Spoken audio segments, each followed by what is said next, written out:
አብ ወወልድ ወመንፈስ ቅዱስ አሐዱ አምላክ አሜን። አቦታቴ ካህናት፣ የሐዋርያት ዲያቆናት፣ ስብሐቶሙ ህዝበ ክርስቲያን መዘምራን፣ አነኩስቲስ መዘምራን ከመይ ጸኒሕኩም፣ ከመይ አምሲኹም፣ ከመይ ቀኒኹም። አሜን። ስም እግዚአብሔር አምላክ ካብ አጽናፈ ዓለም ክሳብ አጽናፈ ዓለም ዝኸበረ ዝተመስገነ ይሁን። እሺ ንሎሙ ከዓ ወንጌል ዮሐንስ ይበልኩም መጽ ያለኹ ወንጌል ዮሐንስ ምዕራፍ 15 ሒዝና መጽና ኣለና። ምሉእ ምዕራፍ ካብ ቁጽሪ 1 ክሳብ ቁጽሪ 27 ተነብቦ ኢና ማለት እዩ። እሺ በስመ አብ ወወልድ ወመንፈስ ቅዱስ አሐዱ አምላክ አሜን። ወንጌል ዮሐንስ ምዕራፍ 15 ኢየሱስ ሓቀኛ ጉንዲ ወይኒ እዩ።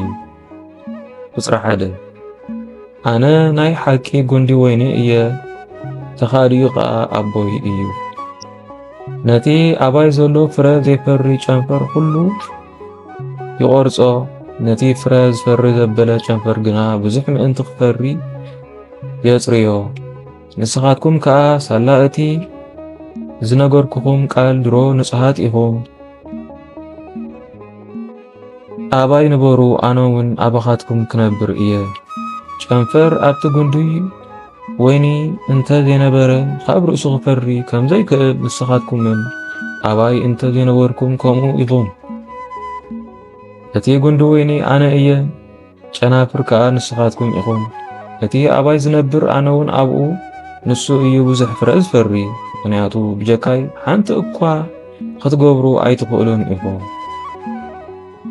ኣባይ ዘይነብር ዘበለ ከም ጨንፈር ንወጻኢ ተደርብዩ ይነቅጽ፣ ኣኪቦም ድማ ናብ ሓዊ ይደርብዮ እሞ ይነድድ። ቁጽሪ 7 ኣባይ እንተነበርኩም ቃልየ እውን ኣባኻትኩም እንተሓደረ እትደልይዎ ዘበለ ትልምኑ እሞ ይኾነልኩም። ብዙሕ ፍረ እንተፈረኹም ኣቦይ በዚ ክኸብር እዩ፣ ንስኻትኩም ከዓ ደቀ መዛሙርተይ ክትኾኑ ኢኹም።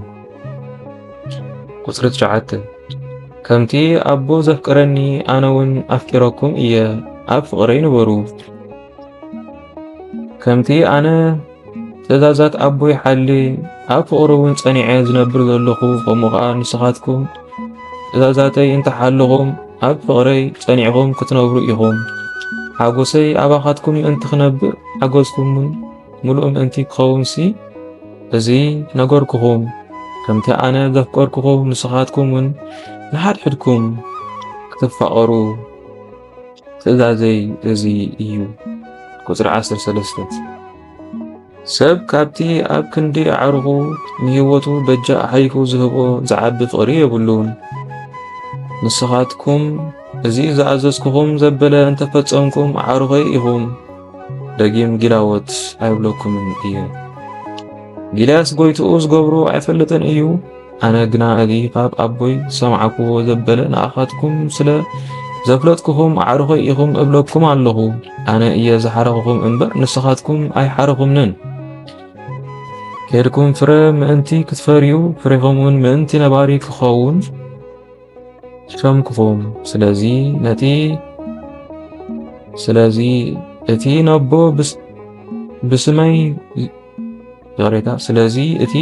ብስመይ ዝለመንኩሞ ዘበለ ክህበኩም እዩ።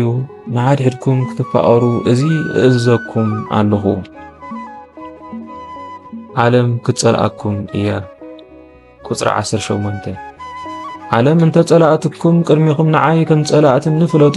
ንስኻትኩም ካብ ዓለም እንተ ትኾኑስ ዓለም ከም ናታ ንፈተወትኩም ነይራ። ኣነ ካብ ዓለም ሓረኽኹም፣ ንስኻትኩም ናይ ዓለም ኣይኮንኩምን። ስለዚ ኸ እየ ዓለም እትጸላእኩም ዘላ። ነቲ ጊልያ ካብ ጐይትኡ ኣይዓብን እዩ ኢለ ዝነገርኩኹም ቃል ዘክርዎ። ንኣይ ኣሳዲዶምኒ እንተ ኾይኖም ንኣኻትኩምን ከሳድድኹም እዮም። ቃለይ ሓልዮም እንተ ኾይኖም ከዓ ቃልኩምን ክሕልው እዮም። ቁጽሪ 21 እንተኾነ ነቲ ዝለኣኸኒ ስለ ዘይፈለጥዎ ብምኽንያት ስመይ እዚ ኩሉ ክገብርኹም እዮም ኣነ መጽየ እንተዘይነግሮም ሓጢኣት ኣይምኾኖምን ነይሩ። ሕጂ ግና ንሓጢኣቶም ምኽንያት የብሎምን። እቲ ንኣይ ዝጸልእ ነቦ ይጸልእ። ካብ ማእከሎም ካልእ ሰብ ዘይገበሮ ግብሪ እንተ ዘይገበረሎም ሓጢኣት ኣይምኾኖምን ነይሩ። ሕጂ ግና ሪኦም ከለዉ ንኣይን ነቦይን ጸልኡና። ቁጽሪ 25 እዚ ግና እቲ ኣብ ሕጎም ብዘይ ምኽንያት ጸልኡኒ ዝብል ተጻሒፉ ዘሎ ቃል ምእንቲ ክፍጸም ኮነ።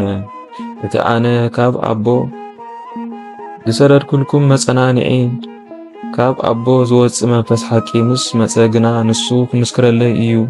ንስኻትኩም እውን ካብ መጀመርታ ምሳይ ነርኩም ኢኹም እሞ ክትምስክሩለይ ኢኹም።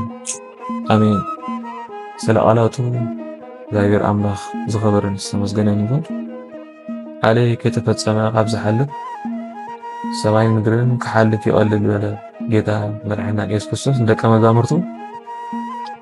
አሜን። ወስብሐት ለእግዚአብሔር ወለወላዲቱ ድንግል ወለመስቀሉ ክቡር። አሜን።